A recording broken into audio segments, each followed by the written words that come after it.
Hey, what's up, guys, and welcome back to Anime King. And I'm back with part 4 of What If Naruto Was the Smartest Man in the Universe. Remember to get this one too. 100 like as usual. Share this to all of your friends on your social media platform. And also, guys, don't forget to go ahead and check out the other channels if you're new.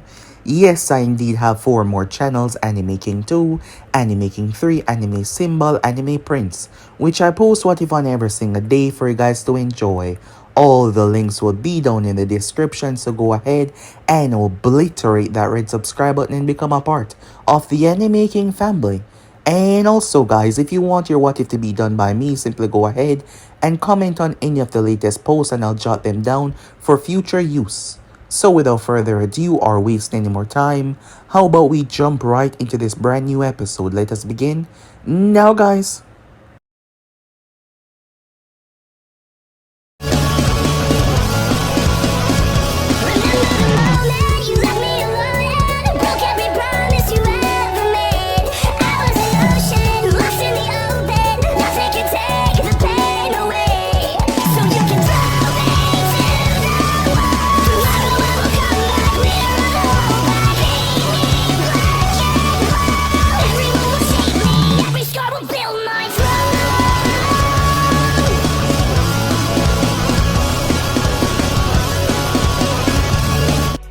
So, the last part that we left off, Orochimaru made a fatal mistake.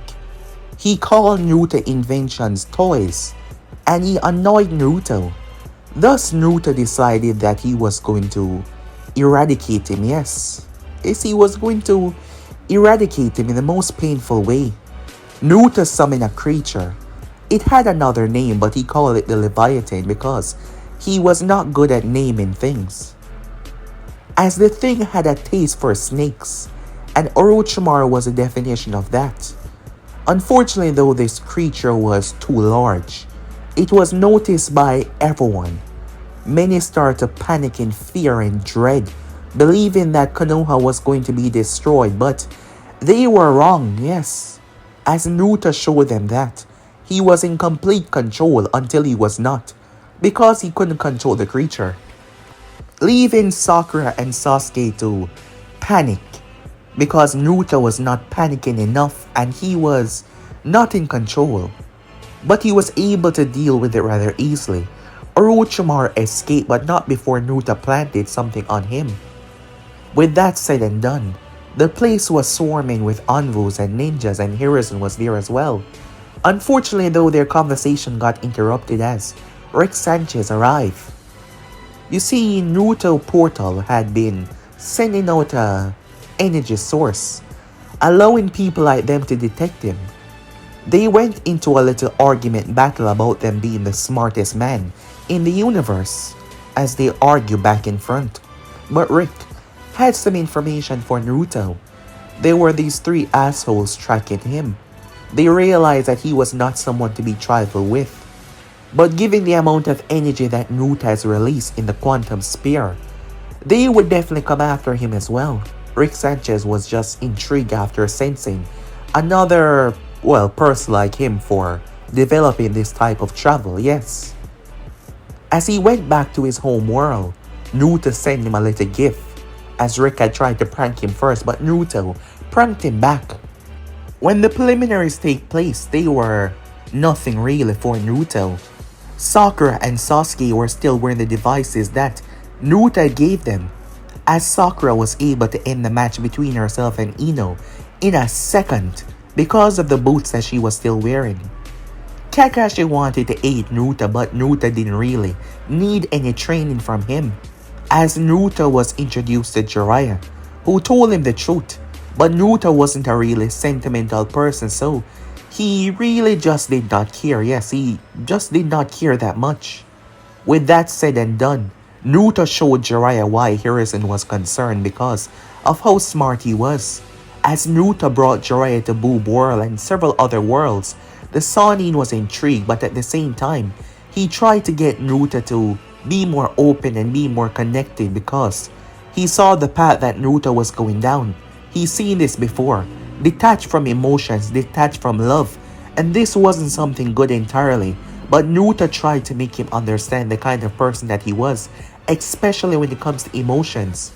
Meanwhile, Orochimaru was getting more and more paranoid, as that was the cause of the small device that Naruto had planted on him, and it was not stopping anytime soon. Orochimaru wanted him dead, as Naruto was aware of everything, learned about the invasion, what the Sannin was up to, what he was planning next. Naruto was aware of it all. With that said and done, we got to see those three individuals that has been watching Naruto, as they wanted to use someone to test Naruto on a more grounded level other than those barbarians that they use on that planet, where Naruto scorched half of the planet. But they know now that, well, he was stronger than they thought, and they were going to use someone that had a grudge against him, and they found Orochimaru. So yeah guys, that was basically as well. I thought you guys can switch across, please check it out yourself. So yeah, let's jump right into it. Let's begin now guys. 3 days before the finals, Orochimaru was pacing back in front. That feeling of dread still so present. He couldn't get calm, he was aggravated. He was twitchy. Kimimaro and Guren was there, as the Sound 4 was also there as well. However, nothing changed, Orochimaru said. During the finals, he looked at them. You two will kill Naruto Uzumaki. Orochimaru had this unprecedented fear from that boy. They couldn't allow him to be prepared. They had to eliminate him without even him knowing. They were more than fast enough to achieve that. Kabuto saw his master was spiraling. As the days passed, it was getting worse and worse. However, they were all interrupted when reality itself seemed to twist. 3 figures materialized, seemingly from nothing. Everyone was on their guard. Orochimaru, who was already paranoid, was ready to strike. We come at peace, they said, their unusual appearance drawing more unwanted attention. Orochimaru of the Sannin, Vex, the Void Walker, said, their 4 arms spread in a gesture of peace. However, the unusual obsidian skin, it was not a normal sight to see. We are here to help you. Lyra, the spectral weaver, stepped forward, the reflection on her skin being rather prominent, her 3 eyes focusing on the Sannin and nothing else. You have a problem, and we have a solution, she said. Kale, the massive titan of a man, stood there, all of his eyes focusing on them, as he said nothing. What are you? Orochimaru said. And how did you get in here? We are unimportant, Vex said. What matters is you have a problem, and we can help you solve it. What problem? Orochimaru said, not trusting them in the slightest. Lyra pulled something out immediately. Kimimaro was ready to strike her down, but the beast of a man simply raised his hand, stopping Kimimaro. As Lyra pointed the device, it was a bright light that seemed to swallow the entire area, but more so Orochimaru. That is when something fell out of him. Yes, something fell out of his back like it was coming out of his flesh. A quantum tracker mixed with an emotional scrambler. Intriguing, truly. Orochimaru felt it. Everything gone. All of those troublesome thoughts, all of that overwhelming fear was gone. What is that? This was placed on you by Naruto Uzumaki to keep you in a state of fear, uncertainty. It seemed to have done quite a good job. Kabuto knew that there was something up. He knew his master was acting unusual. Perhaps just to harm you or humiliate you. Orochimaru was fuming at that. as he now felt truly embarrassed by his behavior. Jittery, jumpy, paranoid and scared. Him, scared? Why? Orochimaru said. Why help me? What do you desire? He said, starting to try to understand what these things were, given how unsure and, well, confused he still was. Because we have a common enemy, Naruto Uzumaki. We know you plan to invade Konoha. We know you desire his death, but we want him captured. Captured? For what reason? That is none of your concern. But what is of your concern is, if you help us, we can grant you power that will allow you to get rid of all of your oppositions. Through our technologies, we can make you a god in this world, unrivaled, untouchable, unstoppable. As we speak, if you launch your invasion on Konoha, there is nothing that any of you can do to survive. What? Orochimaru said. The technology that Naruto Uzumaki possesses is beyond your understanding and beyond your capability of fighting him. He will eviscerate your army within a matter of seconds. But we can help you, as long as you use our technology to capture him. And after handing him over, we can grant you power to dominate this world and truly become a god. We can even grant you immortality, true immortality, allowing you to traverse the ages without ever fearing death, not by age or by weapon. Vex, forearms flex as glowing suits appear in the air. Strange technology that this world has never seen before. We can provide you with enough to match him, enough to help you destroy Konoha, but all we ask is that you use this to capture him for us. Orochimaru narrowed his gaze. And what if I refuse? He said. Then you die, Kale said. Either you hand the boy over to us and cooperate, and we leave this world and never return, or we kill everyone here right now. Orochimaru gazed towards a behemoth of a man, but despite his imposing size, he did not seem to be the most dangerous. It was these smaller ones, the casual ease that they can summon, tear through reality and just appear like that. The Sannin was... Alright, I agree, he said. I accept your help. Excellent, said Vex. Let us prepare you for war.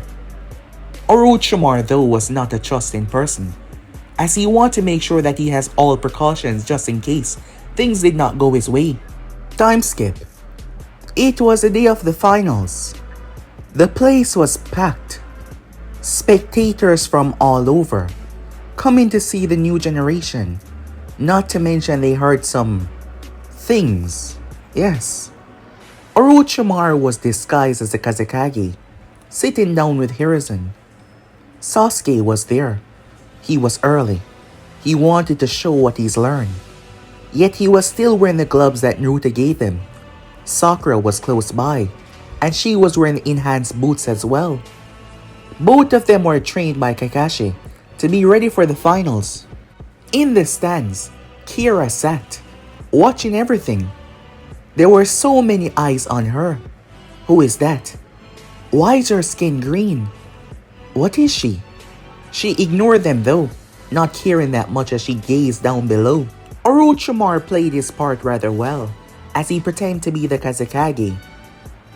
Hokage Dono, he said. If I might ask, who is that woman? He said, pointing towards Kira. Hiruzen explained that she was a companion of one of the Chunin exam participants, and it was complicated, he said. Very, very complicated. Down below, the first match to take place was Temari versus Shikamaru. Temari won because Shikamaru forfeited. Then again, he was low on chakra, he said. Naruto's name was after that. As he made his way down there, his opponent was Neji. Neji made it rather clear. The waves that you've made before are nothing. You turned that boy into a dog during the preliminaries. That will not work on me. It was a puppy, Naruto said, his hands in his pockets. Dogs and puppies are different. I keep on telling people this. It does not matter, said Neji. Fate has already declared me the winner of this match. And you cannot change fate. Did you just say fate? Yes. Fate has... Okay, stop, said Naruto. As he pulled out a small device. First of all, fate is bullshit. Destiny is bullshit. The idea that anything is predetermined is scientifically absurd. The universe operates on a quantum probability, not predented destinations. Every choice, every action, every random particle interacting, it creates infinite branching possibilities. So this whole fate bullshit is just that. Bullshit, because you're not trapped by fate.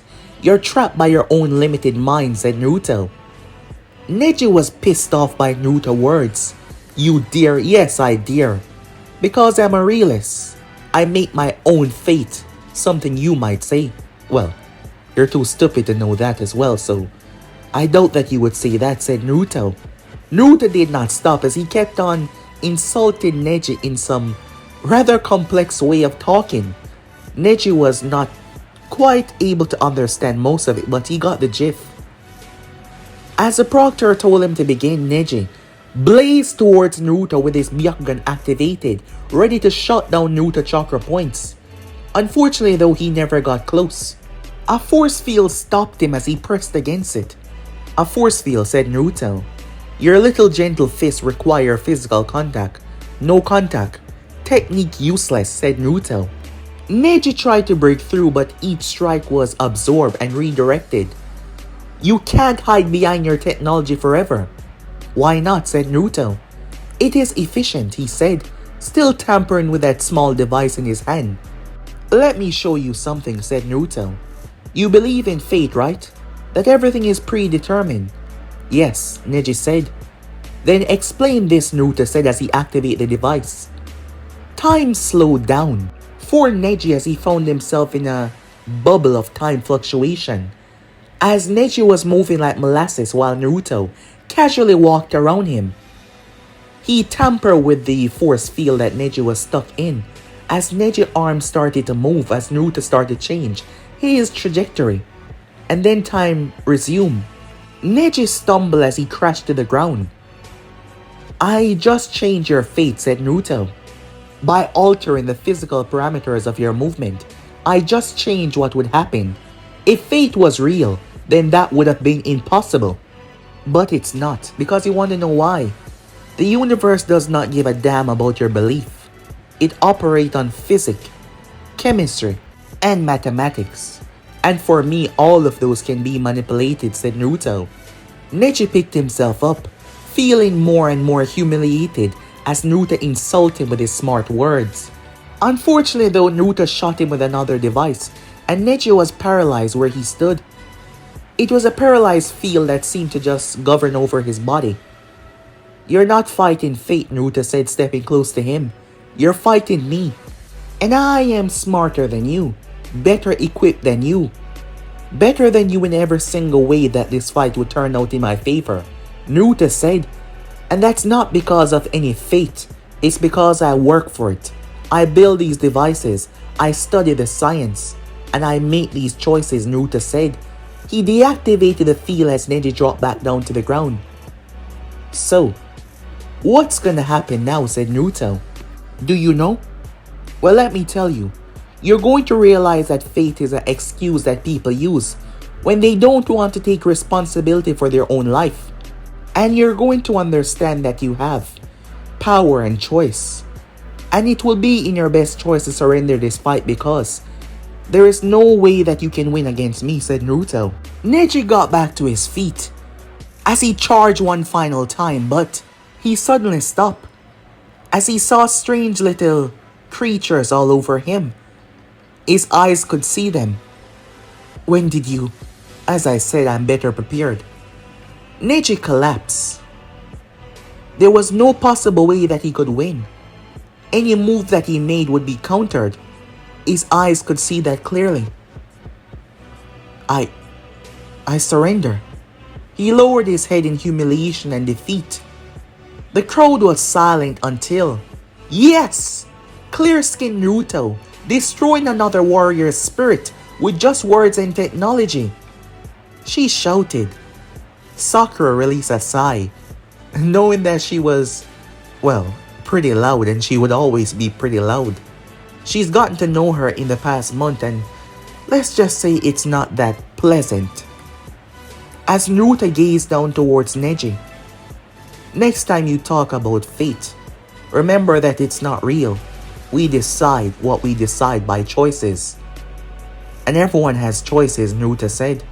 He walked away, not really caring or understanding the huge impact that he just placed on Neji's life. The next match was Kankuro versus Sakura, but I forfeit. What? You're not even going to try?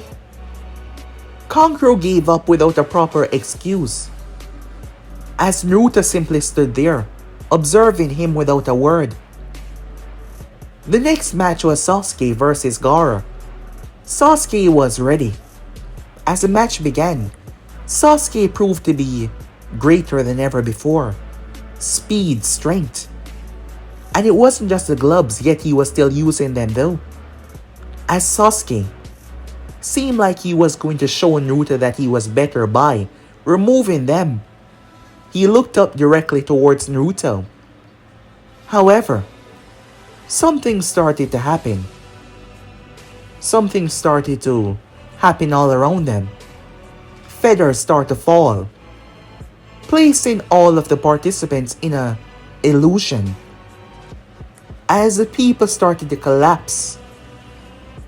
But not everyone though. Kira was immune to this, her biology did not process chakra the same way, as this was not a mind-based illusion that could go into the concept of what she was.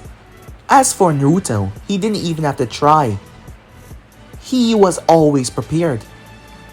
Explosions went off. In the box, Hiruzen Sarutobi had to jump towards the next building, where he was trapped, as Anvu shouted, "Okage-sama!" "Hello, Sensei. Did you miss me?" Hiruzen's eyes widened. Orochimaru. Hiruzen Sarutobi expected a lot. Some unusual technique that made him sick to his stomach, but what he didn't expect was for Orochimaru to press a device on his chest. The next moment, an armor materialized around him. They seemed to emerge from nanites, small and fluctuating all over him. This was not a suit of chakra. This was nothing that he's ever seen before. Black and gold. This was something like Naruto would use. Hiruzen was stunned as Orochimaru created a blade from his wrist. Hiruzen moved as his hair was sliced. His face cut as blood ran down his cheek. Orochimaru's speed seemed to have quadrupled, as Hiruzen felt his throat almost being sliced. The blade was not normal, as it seemed to cut through the space itself. "Surprise, Sensei. I got a little help. New friends. New toys." Hiruzen feared the worst, that Naruto was the one that gave him this, but that didn't make sense. Naruto wouldn't do something like that. "Who gave you this?" "Oh. They're... well, I'll keep that to myself." Naruto wasn't the one that did this. Hiruzen knew that. That meant his mind reacted back to Rick Sanchez. The warning that he gave Naruto about people coming after him. Naruto had said that it was no big deal. "Enough overthinking. Wouldn't you like to see what I'm capable of now?" Orochimaru said, smiling. Hiruzen tried to move back, but Orochimaru tackled him. He slammed into him with a shoulder. His force. Hiruzen's ribs broke on contact as he was thrown back.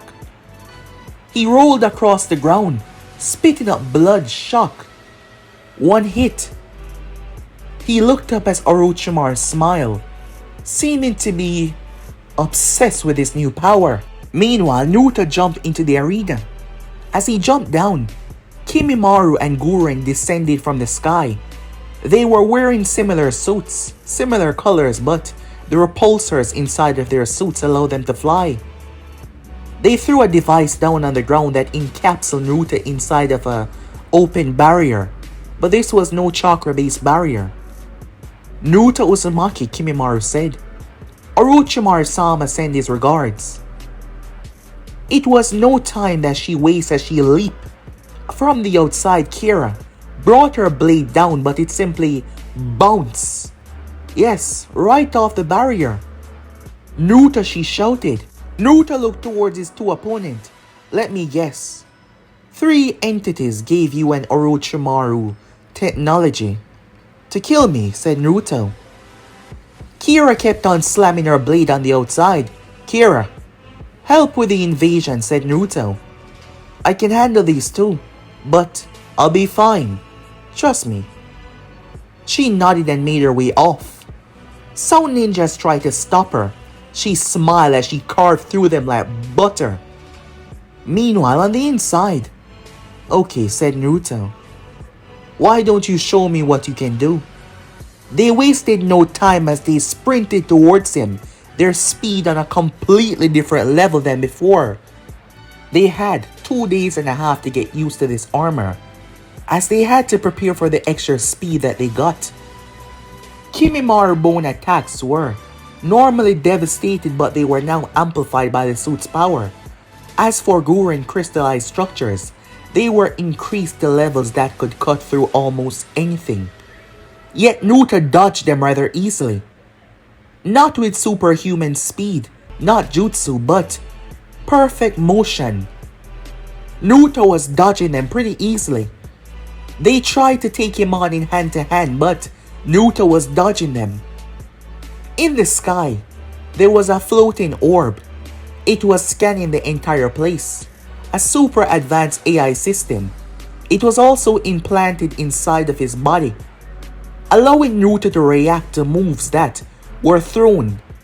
It calculated millions of possibilities and prepared for the suited and the best, not to mention the AI scanning his body to make sure for perfect guard, perfect protection, perfect dodge. Naruto barely need to do anything. And with his neural implants, Naruto was stronger and faster. When he reached out and blocked the both of their hands, with pretty much ease, shocking them, he turned and elbowed Kimimaro, breaking his nose. Guren crystal spike came in as Naruto dodged. He moved like he was water. How? How are you doing this? Kimimaro said, holding his bloody nose. While I would like to entertain you guys, I don't have time, said Naruto. I must say though, you're good. But Naruto wasn't talking to them. This technology, it's really good. But you keep on underestimating me. Maybe 3-4 years ago, I wouldn't stand a chance. However, Naruto smiled as their armor started to spasm. What's going on? Guren said confused. Small tiny nanites that were evolved like a virus, infecting technology.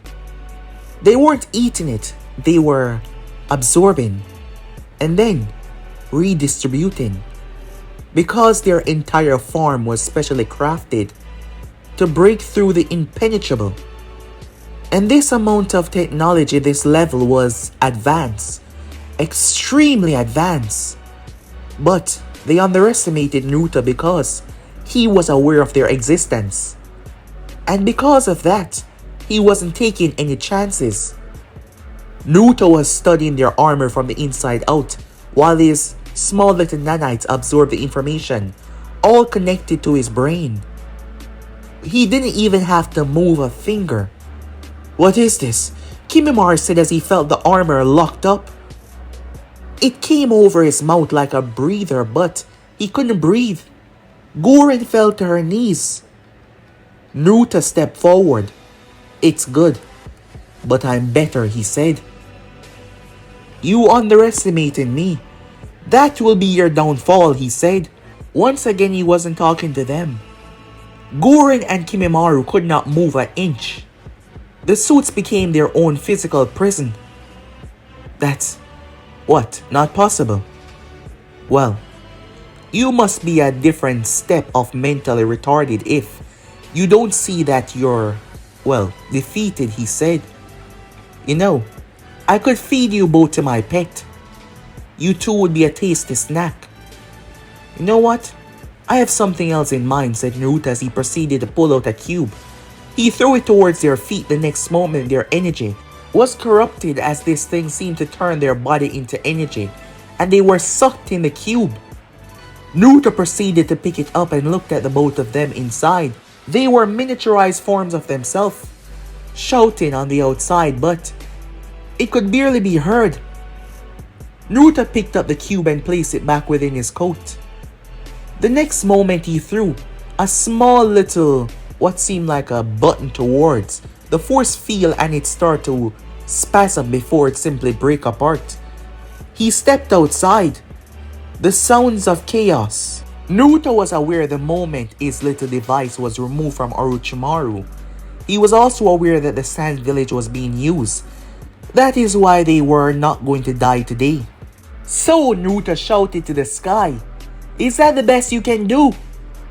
He wanted them to hear him very clearly. As he pressed the button on his watch, the next moment, Naruto's building started to react. The side of his building started to detach, showing that his true building was covered by tiny little robots that started to fuse back together. Hundreds of them, into tiny balls that were the size of a tennis ball, floated through the sky. They started to scan all the targets, analyzing them, and they floated down. What the? A bolt of electricity beamed through the skull of one Sound Ninja. His companion, who was close by, stood there in absolute shock when two red beams ripped through his chest. It was a bloody massacre.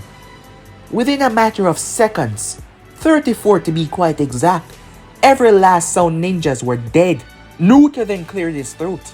"Attention, Sand Ninjas. You were tricked by Orochimaru to take part in this invasion. You have 3 seconds to surrender. Drop your weapons and give up, or I'll kill you all." He said it so casually, it sent a shiver through their spine. Weapons were dropped almost instantly. As we start to see the forest moving, a creature the size of a house was erupting from the forest. Its mouth was large and also transparent. Inside was a sleeping Temari, Kankuro, and Gara as well, a specialized sleep agent that kept them sleeping. On the top of the creature was Sasuke and Sakura. Sasuke was restrained, as the creature head seemed to be made of what seemed to be ropes. Sakura was safe though, because Sasuke would not listen and he wanted to fight.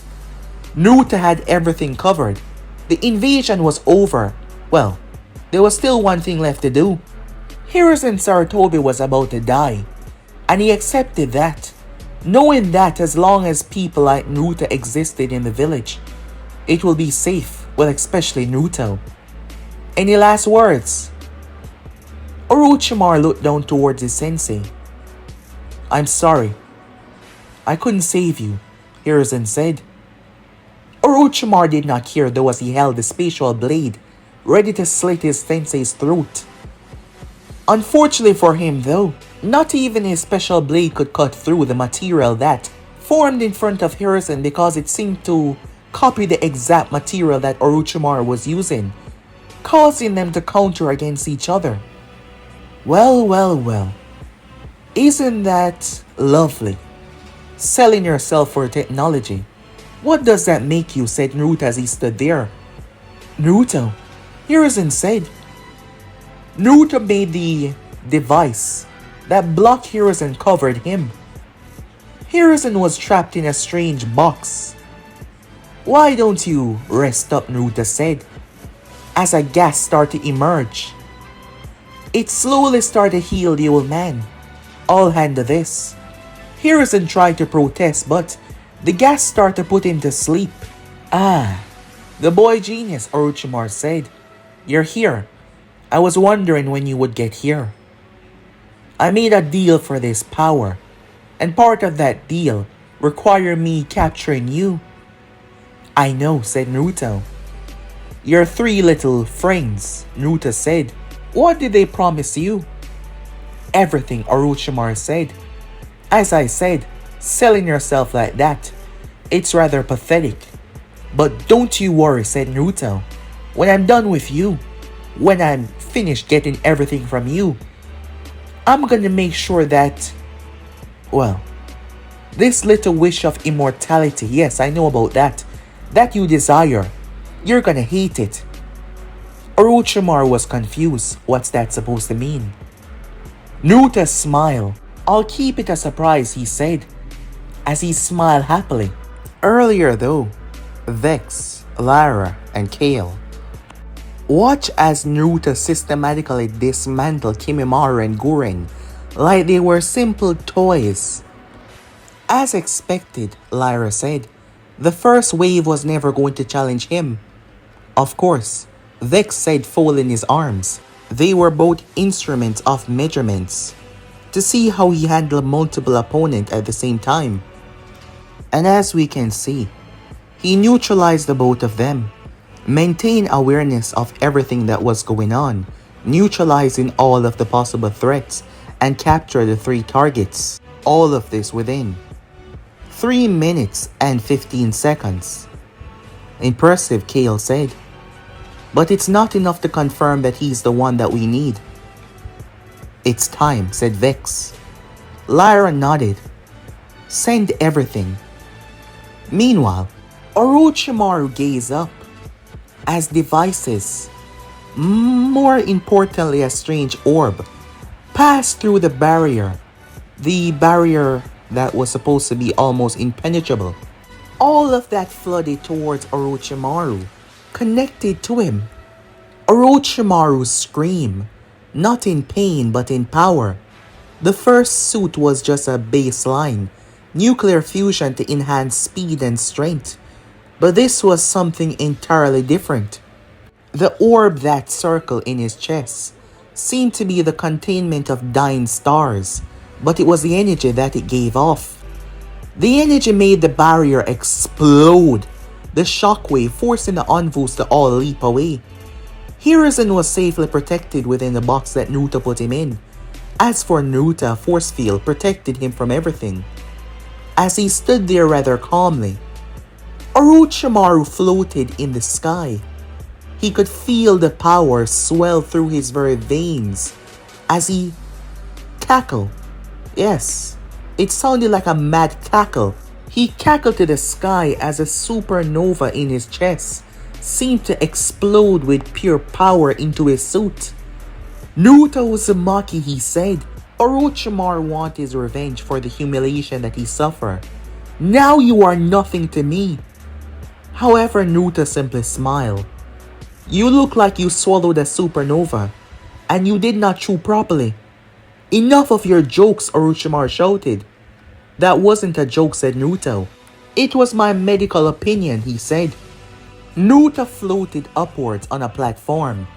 You have no idea what is currently going on with your body, do you? How this technology has merged with you? You stupid fool. Accepting power like that, do you think it is free? It doesn't matter, Orochimaru said, because with this power, after I capture you, I shall make this entire world kneel before me. With that, he lashed out. A beam of cosmic energy erupted from his chest. Naruto dodged, the platform moving, but part of it was destroyed. However, the beam did not stop. It was heading straight into the heart of Konoha.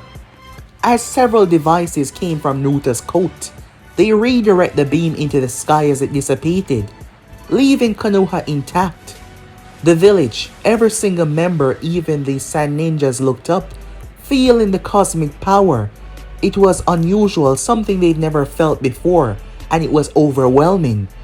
Orochimaru had reached new heights that most could not understand. Orochimaru moved. He moved with cosmic speed. He's generated shockwaves that cracked the ground for kilometers. He deployed constructs that came from his pure energy, shields, weapons that start to cause chaos all over. Unfortunately for him though, Naruto wasn't fighting with his hands, but with technology until Orochimaru supercharged his fist and broke through. He sent Naruto sailing through a building with a single punch as the entire thing came collapsing down on him. Naruto's cloak seemed to move like it was made of steel and pushed the debris off. Naruto reached and touched his lip. There was blood there. Okay, said Naruto as he picked himself up, his cloak shimmering off. I'll give you that one. That was actually impressive. Meanwhile in the void, he took a direct hit. The energy.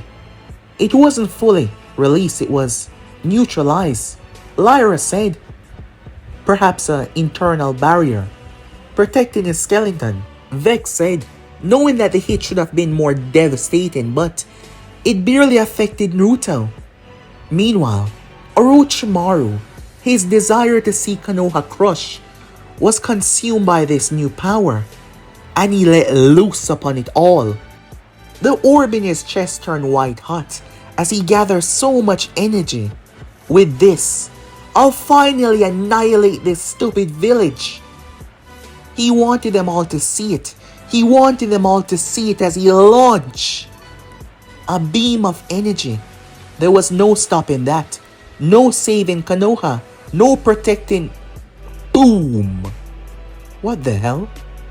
The entirety of Konoha vanished. Every people, every building, the landscape entirely vanished. The beam ripped through the ground, tearing it to sunders, kicking up an explosion that could be felt all over. Yet, no one or nothing was harmed. The more problematic part was massive barriers that currently were swallowing all the effects of that blast in the far distance, making sure that it died out so that it would not spam towards a land of fire. Despite feeling the shockwave, nothing got through. But the most concerning part was Konoha was gone, the mountains, everything. They were all gone. As Sakura had vanished mid-scream, Kira, mid-battle cry as she had jumped up to face the blast. Jiraiya vanished mid-conversation. Kakashi as well, they were all. Everyone was just gone. The village was nowhere to be seen.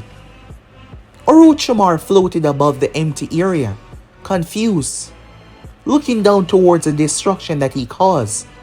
The ground had basically turned to glass due to the superheated charge from the blast in his chest. Where are they? I moved them, said Naruto, hovering on his platform behind Orochimaru. What do I always say? Be prepared for anything, said Naruto. The chance of you trying to destroy the village was pretty high, given how stupid you've become with this power, said Naruto. Although, now that we no longer have anything to worry about, how about we have a little fun? I have a suit as well, Naruto said. The next moment, several devices seemed to be flying from somewhere far. As they finally reached Naruto, they hovered around him as they start to break apart. They slowly start to attach to him. Despite looking like it was iron or steel, it looked like it moved like water, connecting to him perfectly as Naruto stood there. It had a mask like Kakashi's, as it had the headband carved into the chest, and the spiral of the Uzumaki on the back of it. It was black with orange going down the side and arms and legs. It was powerful. Just the mere sight of it you could tell. And this suit was not powered by cosmic energy. The trigger for this was Naruto's mind, but every single detail of this suit was supercharged. Within the void, what is that? Lyra said. Vex gazed down. The energy signature. We cannot match it to anything that is in our system. Scan it again, Kale said. We can't. The distribution of energy that we first got when it was assembled was all that we could take. It's blocking our system from actually scanning it. What the hell? Kale said. Back down below, they move and they clash. The shockwave caused the sky itself to tremble, almost like the heavens themselves was about to explode. Orochimaru, though, powered by that cosmic force, slammed it within Nuta's chest and threw him back. Nuta seemed to skid in the air despite there being no platform. Orochimaru's suit was no joke. Powered by this cosmic force, he was terrifyingly powerful. He descended upon Nuta and sent him into the glass. Before Nuta could reach it though, Orochimaru blitzed past him. He fired explosions from the bottom of his feet that seemed to suck instead of blow. They were trying to rip Nuta apart. Orochimaru was going above his deal to capture him alive. The power seemed to be getting to his head, but Nuta cancelled them out with the same force that had it swallowing them repeatedly until there was nothing there. Nuta landed on the ground. Despite Orochimaru's new power, he did not look afraid, not in the slightest. You're good. Your years of experience match with that power. It's working perfectly. Tell me, what did they promise you? Said Naruto. Well, considering that you will be defeated soon enough, immortality, the possibility to never die, along with this new power to rule the world. Naruto started to chuckle. They lied. What? Look at yourself. You think this is free, said Naruto. This suit that they gave you, this power. Can't you see that in order to stabilize it, it's merging with you? What? What are you talking about? You don't see it, do you? Said Naruto. You think you can mess with me with mind games, Orochimaru said. That won't work. Mess with you? I was simply trying to tell you the truth. But it doesn't really matter. You can't win, said Naruto. This power is good. But what I always say, I'm better. And let me show you why. Naruto vanished. 552 punches in a fraction of a second crash into the suit. Micro bursts. You see, Naruto was there, but it wasn't speed. He wasn't faster. He wasn't trying to be. Naruto was operating in a different time frame.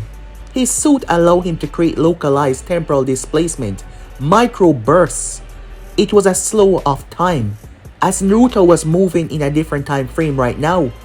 And all of those punches packed with supercharged kinetic energy that erupted when they made contact. Orochimaru's body was pummeled inside, blood exploding through his nose, mouth, and eyes. The force smashing in at once. Can you see it now? Said Naruto as he stood above him. You can't win, he punched downwards. Orochimaru pushed his body to the limit, trying to dodge, and he was able to see it as his suit started to tap into the time frame. But what he saw, billions of different angles, and Naruto looking at him from every single one of them. He tried to dodge them, but when they slammed within the orb, it started to spasm.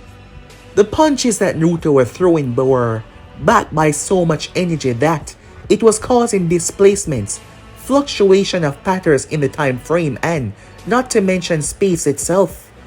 It was causing localized dips that was twisting and turning Orochimaru, unable to truly focus on where Naruto was or where he was. No, I won't lose. I won't lose, Orochimaru said, shooting another beam, this one twice as powerful, but at the same time, the effects that it took on his body were drastic. However, Naruto flew and punched right through it. That's not possible, Lyra said. How did he punched through the energy of the orb? No, he didn't, said Kale. All this time. Yet, he was able to understand the frequency. It was a containment field around his fist. He matched the output and canceled it out, using the same energy back. But how can he duplicate the energy that he's never seen before? That's just not possible. Even if he was that smart, he would have needed years to duplicate that energy. It's just not possible. But he did. In that moment, all three of them realized that he was the one. Back to the battle. Orochimaru was launched, smashing across the ground. The borrowed armor that he got started to crumble. Orochimaru tried to get up, but his entire body failed him. Orochimaru tried to shed his skin, but he could not, as Naruto landed his armor, folding away and vanishing. "I told you," said Naruto. "You made a mistake. That power wasn't making you stronger. That power was feeding on you. But don't you worry. I'm not gonna kill you," said Naruto. "What I am going to do is much, much, much worse." Orochimaru tried to scramble away. "There's no running away," said Naruto. The Sannin scream. Yes, actually scream. In fear. Yes. Terrifying fear. Moments later, the ground was perfectly fixed by tiny little robots that seemed to scan the pathways of the exact trajectory of Konoha. And with a blink, Konoha was settled back down.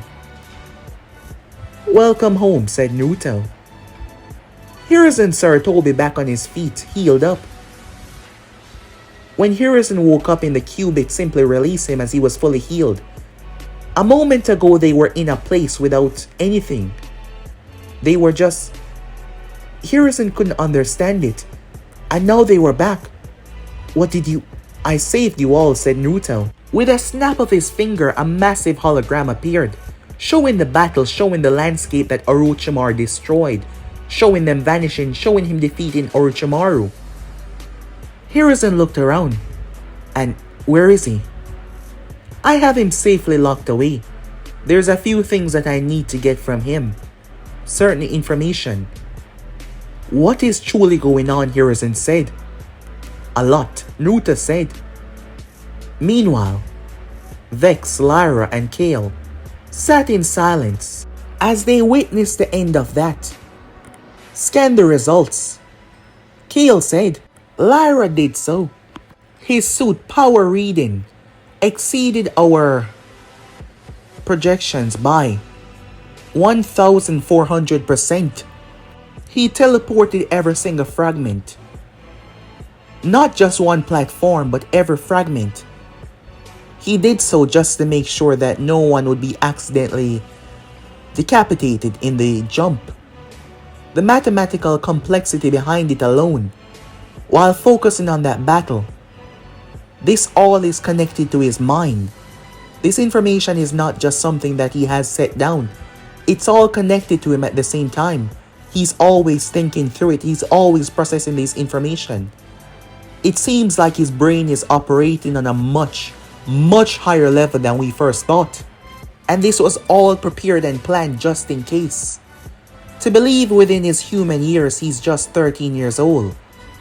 He's truly the one that we've been looking for all these years. He's beyond the ones that we've come across.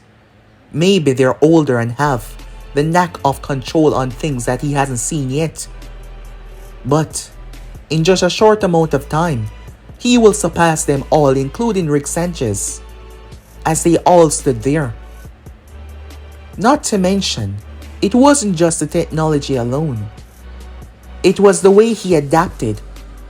They were sure that he has never seen or come across cosmic energy like this, because this was not from this reality or any that he's ever visited, because these three were not from any of those realities either. He's proven to be something greater than they thought. But this was perfect.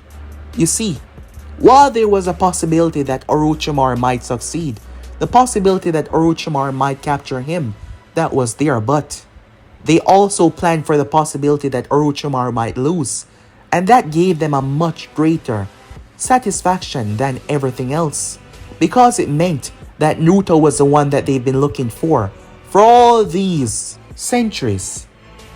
Time skip. A location without a name. The three of them arrived through a portal, making their way. The space that they enter was vast. The structure was bigger than the elemental nation, bigger than most planets. It was dark though, lit by only the energy of what was being contained inside of it. The center, something weird lay there. Neither dead or alive, neither physical or organic. Something that defy reality, something that defy understanding. Something that made the concept of meaning seem to not truly understand what it means. Vex, Lara, Kale, all of them slowly approach. He's the final step that we need. He's the one that will help us achieve it. He's the one that will help us. Every reality, every dimension, every universe, the infinite cosmos, all of it shall be changed because of that boy. They said, planning for something monumentally huge. The concept of what they were doing was beyond the understanding of centillions. As they weren't just targeting one universe. They weren't just targeting a planet, a galaxy, solar system. They were going far beyond that. Their plan that they've been working on for such a long time now. The results of all of their achievements, all of their betrayals, all of the genocide that they committed. And they find it. Well, to be quite frank, they find him. Back at Konoha. All of the spectators that were there, when Naruto teleported them, they were awoken. Thus, rumors started to spread. Zetsu actually was there as well. Teleported within it. Teleported away as well. Zetsu had witnessed everything. Surprised that he was brought back to tell the tale. White Zetsu attached to Black Zetsu. Realized that this young man, the 13-year-old boy, the nine-tailed Jinchuriki, was operating on a level of the gods. There is no other way to truly describe what he saw. Orochimaru had gained power that put him above all the members of the Akatsuki. If he had descended upon them with such power, not even the so-called God of the Rain could stand a chance against his might. That child, White Zetsu said, he's 13-year-old, right? As he was trying to understand. Yes, he is. What do we do, White Zetsu questioned. Black Zetsu had no answer for him. None at all. But it wasn't just them though. Within a couple of days, word started to spread to other nations. You see, spies were there in Konoha to observe the match. Spies were there to watch. And their citizens, their people was also teleported away as well. And they also witnessed the hologram. But Naruto already knew of that. Because he wanted them to know. He wanted the world to be aware. He wanted the world to understand the threat he posed. To understand what kind of person that he is. But it wasn't just them though. No, it was not. Naruto has demonstrated power that hasn't been seen since the last war. With, well, his father slaughtering over 1,000 people. But in this case, he protected more than just 1,000 people. Systematically proving that he was a threat. And not a small one. A grave threat to all the nation. And you know the other villages didn't even like that. As they didn't like when a power like that exists. It made them all seem, well, obsolete. Yes, it did. But did he care? Not really. As the true fun was about to just start. But guys, be in subscribe right here. If you want to see next part, you already know what to do. Like, subscribe, comment down below, and turn on that bell notification to stay posted. Remember, share to all of your friends in your social media platform. And also guys, don't forget to go ahead and check out the other channels if you're new. Yes, I indeed have 4 more channels which I post what if fun every single day for you guys to enjoy. So go ahead, check them out, and yeah, enjoy. So without further ado, waste no more time, I'm out for now. See you guys soon. Peace guys.